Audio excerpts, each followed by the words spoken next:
A white flyer van slowly descends at the dock, while a few black guys prepare for what looks like a variety show. Their goal is to borrow goods from the 5 major crime families, as if they can't wait to taste them fresh out of. But what made Lao Bang daring enough to challenge the 5 major crime families? Just a few days ago, he became the target of a manhunt after holding their dirty laundry. To bargain for his survival, Lao Bang snatched a black guy, as if playing gotcha. After some special training from his buddy Little Knife, he finally met the supplier, Jian. Lao Bang aimed to buy out Jian's supply. Jian retorted, "Dream on." Partnering means severing ties with the 5 families. However, Lao Bang's supply was merely goods. It was an endless stream of ideas. No matter how he sweet-talked, Jian remained unmoved. But what Lao Bang didn't expect was that Jian not only refused to cooperate, but also spread the news like a gossip magazine during a meetup with the 5 families. He couldn't resist mocking the 5 families' pursuit goals. At that moment, Goldie's subordinate entered and said they'd found Lao Bang's hideout. Completely unaware of the impending danger, Lao Bang was chatting with the boss of the East Coast car theft gang. He thought about kidnapping Jian as leverage to negotiate a gift with the families. However, the next day while meeting his daughter, Goldie's hired killer decided to drop by. As the killer dealt with Black Wang, the gunfire caught Lao Bang's attention, like a scene from a thriller. He sent his daughter to hide in the bathroom and prepared for battle. After successfully snagging the flyer, Lao Bang returned to Jian and popped 2 demands for shopping returns. One was to establish a long-term partnership, and the other was to help pressure the 5 families to cancel the photo shoot. To appease the 5 families, Jian swiftly set up a meeting. But as Lao Bang arrived, Goldie aimed to kill him. But Lao Bang coolly replied, "If I die, y'all never get your precious flyer." The other families immediately intervened when they heard this and raised their hands to vote for stopping the hunt for Lao Bang. But would Goldie let Lao Bang off the hook that easily?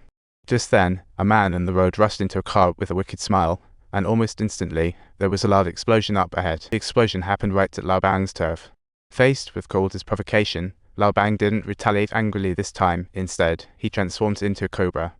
He first found Jian, the flyer supplier, and made a wild request for 6,000 kilograms, 6 times the amount of the 5 families. But facing such a huge order, Jian was too afraid to say yes, as the supplier only provided flyer according to the 5 families' demands. That night, Lao Bang called in the black gang leaders from nearby cities to propose building a flyer kingdom, so everyone could be their own boss. He promised to reduce flyer prices by 60%. With such juicy profits on the table, the black gang leaders quickly reached consensus. Afterward, Lao Bang sought out Banana Bridge, with whom he had worked before, but they flat out refused, fearing Goldie's return. It seemed that as long as Goldie's shadow lingered, no one would dare collaborate with him. At this critical moment, an inspiring word from his wife was subtitles. Lao Bang arrived at Goldie's territory, stating that he had connections with the federal authorities, and if Goldie was willing to cooperate, he could assist him in evading this inspection. But before Lao Bang could finish, the feds barged in, starting a search of Goldie's territory. When they saw Lao Bang, the feds immediately pulled out an arrest warrant to take him in, moving like lightning. They didn't care about their own safety and couldn't resist mocking Lao Bang.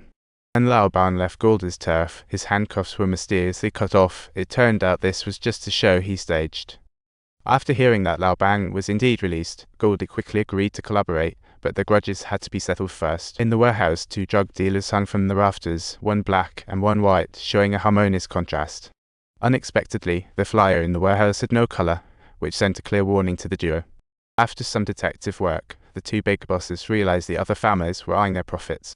Subtitle: But who exactly? The other 4 families are all suspects. Next day, Banana Bridge denied involvement.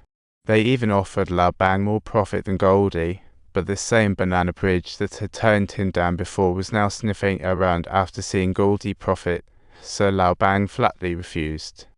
Meanwhile, over at Goldie's side, another family's boss, Old Horse, came knocking, telling Goldie he wanted to take on the other 2 families after losing. As long as Goldie was willing to team up with him and Banana Bridge, they could face the other 2 families without. As for Old Bang, the black leader, he could find a way to take him out, but Goldie didn't show any sign of support. What they didn't expect was that Lao Bang had already dispatched someone to follow the prime suspect, Old Horse. Lao Bang, hearing Old Horse's 3-way plan, got alert and took his men to Goldie's place. The moment Lao Bang spotted Old Horse inside, he was ready to throw down, but Goldie played peacemaker. He said that while Banana Bridge and Old Horse joining would cut into profits, it would at least ensure the safety of their families.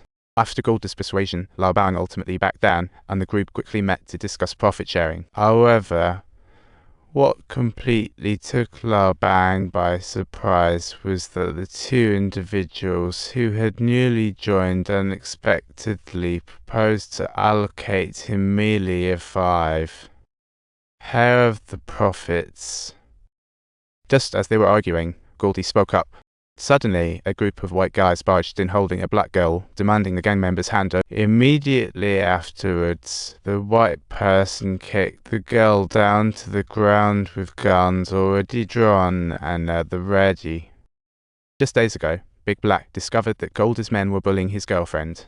After a little showdown, the other guy unexpectedly pulled. So Big Black didn't hesitate. He sent the guy straight to meet the Grim Reaper. When Goldie got wind of this, he immediately went after Lao Bang for an explanation. However, both were restrained due to their collaboration. To avoid escalating the conflict, Lao Bang demanded Big Black vacate Harlem for good, warning that even if he took it easy, his guys would still be furious for revenge. Soon after, Big Black stealthily slipped into his girlfriend's house. Lao Bang, furious, still went there.